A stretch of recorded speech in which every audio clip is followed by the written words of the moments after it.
Ukrasni od kameni termalните води се поатрактивни. Овие природни ресурси се повеќе го заземаат своето место во делот на експлоатација на природни суровини и стануваат сериозен извор на приход. Се поголем е интересот за експлоатација на украсните камења, а исто така се зголемува и бројот на копови за неметалични и минерални суровини.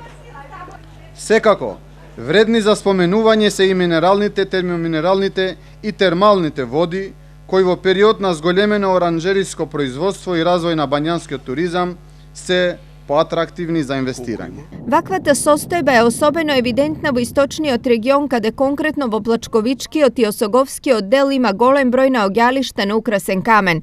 Во последните 2 години државата издаде 30 концесии за истражување и експлоатација на украсен камен, чија цена во малопродажба во зависност од големината, дебелината и бојата се движи од 1500 до 3500 денари за метар квадратен.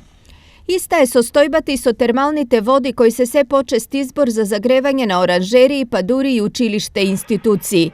Пример за тоа е Кочани, каде со топла вода се загреваат 18 хектари оранжерии и зградите на судот, 2 основни и 1 средно училиште.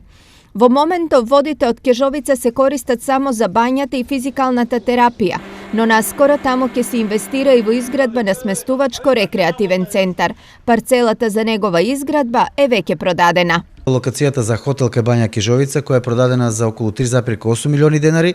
Сепак искористеноста на топлата вода е далеку од оптимална. Ова станува јасно ако се погледне стратегијата за искористување обновливи извори на енергија до 2020 година. Според неа, во потрошувачката на примарна енергија во 2020 геотермалната вода треба да учествува со 440 до 570 гигават часови, а во 2030 таа количина да нарасне на 560 до 660 гигават часови.